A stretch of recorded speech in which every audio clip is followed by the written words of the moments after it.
Good morning po. Tayo po'y mag-aaral ng salita ng Diyos. 1 Thessalonians chapter 5 verses 16 hanggang 18. Magalak kayong lagi, palagi kayong manalangin at magpasalamat kayo sa Diyos sa lahat ng pagkakataon sapagkat ito ang kalooban ng Diyos para sa inyo sa inyong pakikipag-isa kay Kristo Jesus. The secret of prayer. So tinalakay na po natin yung dalawang subject, yung pong lagi tayong magalak at lagi tayong maging mapagpasalamat. Today naman, talakayin na natin yung pinakamahalaga sa lahat, yung palagi tayong manalangin. I don't know about you, pero marami po sa atin ngayon nag-struggle pagdating sa prayer. Paalala po sa atin yung sinasabi sa Romans chapter 12, verse 12. Be joyful in hope, patient in affliction, faithful in prayer. So, dapat po mga Kristiyano, tayo po ay faithful in prayer. Kaya lang napupuna ko po marami sa atin, ang approach pa rin natin sa prayer ay parang 911. Kung kailan meron lamang tayong matinding pangangailangan sa Diyos, saka lamang tayo mananalangin. At nakakalungkot po yun. Dapat po tayong mga Christians ay schooled in prayer. Trained tayo sa pananalangin. Hindi tayo pinipilit or napipilitan pagdating sa pananalangin.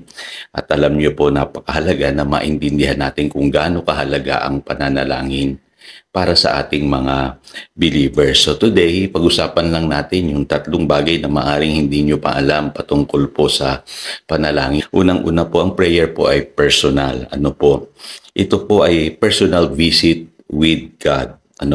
Parang nag-aanyaya po ang Diyos na bisitahin naman natin siya at magkaroon tayo ng fellowship sa Kanya. Yun po sinasabi ng 1 Corinthians chapter 1 verse 9. At sa 1 Peter chapter 3 verse 12, ito pong sinasabi, For the eyes of the Lord are on the righteous and His ears are attentive to their prayers.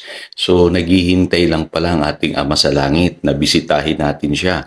Gusto niyang makinig sa atin pong mga panalangin. Gusto niya na manatili tayo sa kanyang presensya, ma-enjoy natin yung presence niya.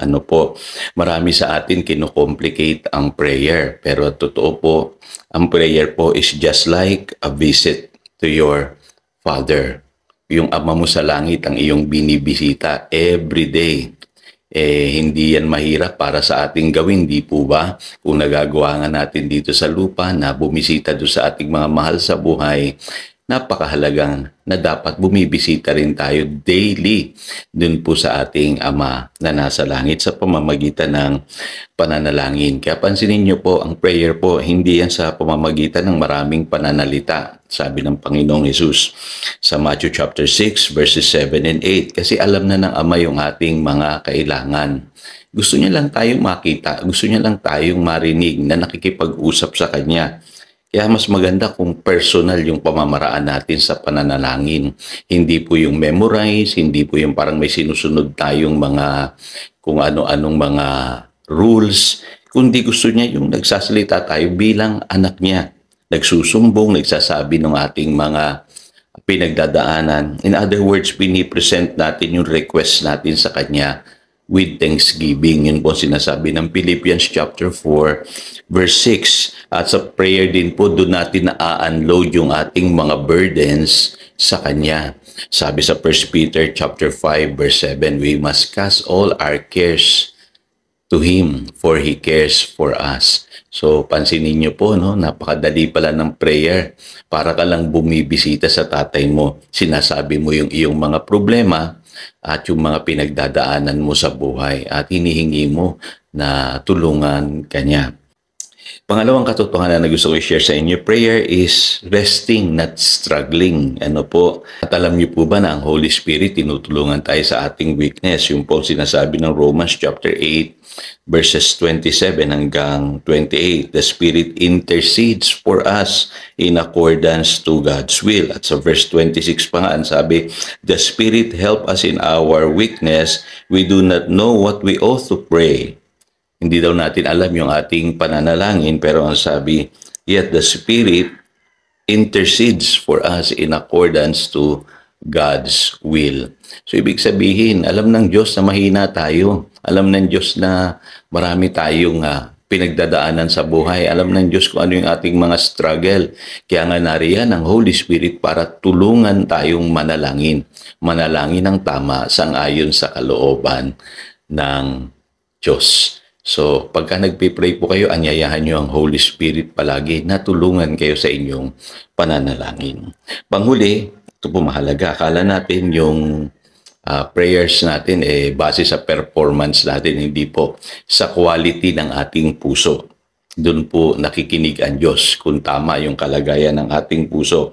Pansinin niyo po, kailangan ng puso natin ay puno ng pananampalataya at malinis. Kailangan po ay marunong tayong magpatawad.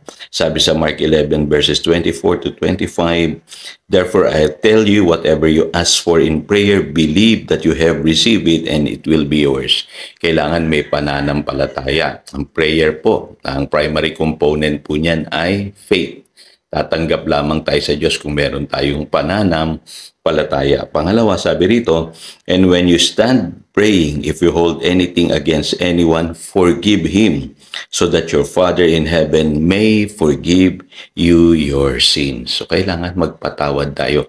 Kailangan malinis yung ating puso every time na tayo po'y mananalangin. So, tayo po'y manalangin. Dakilang Diyos, salamat po na muli pinaalalahanan mo kami na napakahalaga pala ng pananalangin at sa buhay na ito, kami ay dapat devoted in prayer, faithful in prayer. At ang mga anak ng Diyos, laging nakikipag-fellowship sa iyo. Tigit sa lahat, sinasabi namin, lahat sa iyo yung amin pong pinagdadaanan upang tulungan mo kami. Bantayan mo rin ang aming puso. Sa gayon, Panginoon, ay laging tama yung aming motibo kung kami mananalangin. Salamat po. Yan po ang aming hinihingi ng may pasasalamat in Jesus' name. Amen and amen. Again, ito si Pastor Jojo nagpapaalala upang daluyan tayo ng pagpapala, manatili tayo sa kanyang salita. Good morning.